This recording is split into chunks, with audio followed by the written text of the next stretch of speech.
موټرسایکل یې ودرو. ځوان ترېنه راښکته شو او غږ یې وکړ چې ذوالفقار څوک دی. ذوالفقار نیغ ودرېدو. ځوان ورته په غوسه باندې وویل چې واخله بیا ته 100 روپۍ واخله. او ځوان د بډې نه تمانچه راوویستله. د تمانچې ګولۍ د ذوالفقار په سینه باندې ولګېده. ځوان ډېر په آرام او اطمینان سره په موټرسایکل باندې بیرته کېناستو او لاړو وتښتېدو. په دوکان باندې کارکوونکو نورو هلکانو ذوالفقار اوچت کړلو او په منډه منډه یې هسپتال ته ورسوو. خو ذوالفقار په لاره کې ساه ورکړه. ذوالفقار څوک و؟ د ښار یو غریب اوسیدونکی و او د لاهور په بند روډ باندې په یو پټرول پمپ کې د پنچرو دوکان و. 3 ورونو به په همدغه یو دوکان کې کار کوو. دا د 29 مارچ خبره ده چې کله د ځوان په موټرسایکل کې پنچر لګولو ته راغلی و. ذوالفقار ترېنه 80 روپۍ مزدوري غوښتې وه. خو ځوان ورته ویلي و چې ټول پنچرو والا 50 روپۍ اخلي، نو ته اضافي 100 روپۍ ولې اخلي؟ ذوالفقار ورته په جواب کې وویل مونږ 80 روپۍ اخلو.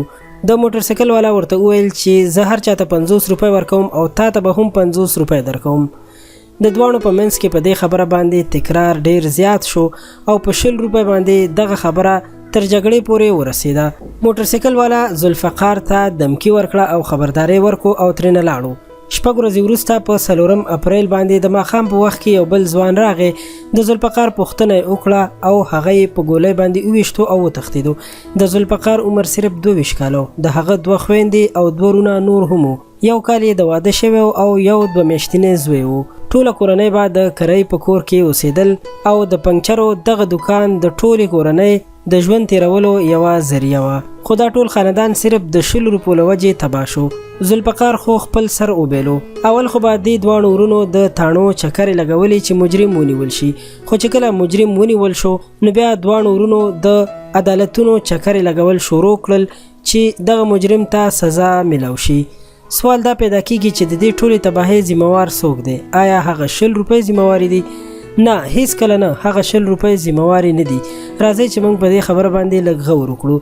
دوستانو دا یو رښتینې واقعه ده چې په لاهور کې شوې وه. که موږ وګورو نو په داسې واقعو کې یو انسان ذمہوار نه وي بلکې دواړه اړخونه پکې ذمہوار وي. که ذوالفقار په مینه باندې جواب ورکړی و چې سر مونږ 80 روپۍ اخلو او که تاسو غواړئ 50 روپۍ ورکړئ هیڅ خبره نه ده، او که یا تاسو سره 100 روپۍ نه وي نو هم هیڅ خبره نه ده، تاسو 50 روپۍ راکړئ څنګه چې تاسو خوښوي. نو د ذوالفقار په جواب کې به بیا قاتل څه ویلي و؟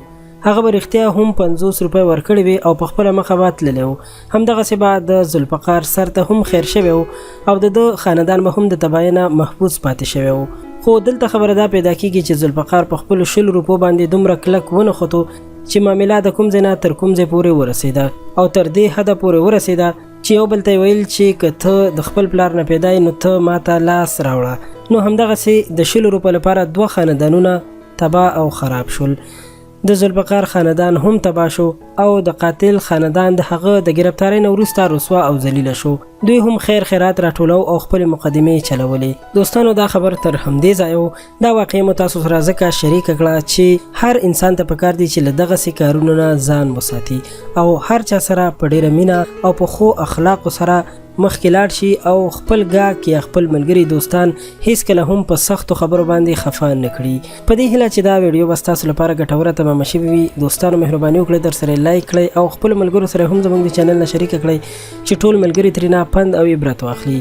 زموږ چینل سبسکرایب کول مو هیر نشي. تر بلې ویډیو درنه اجازت غواړم. د الله په امان.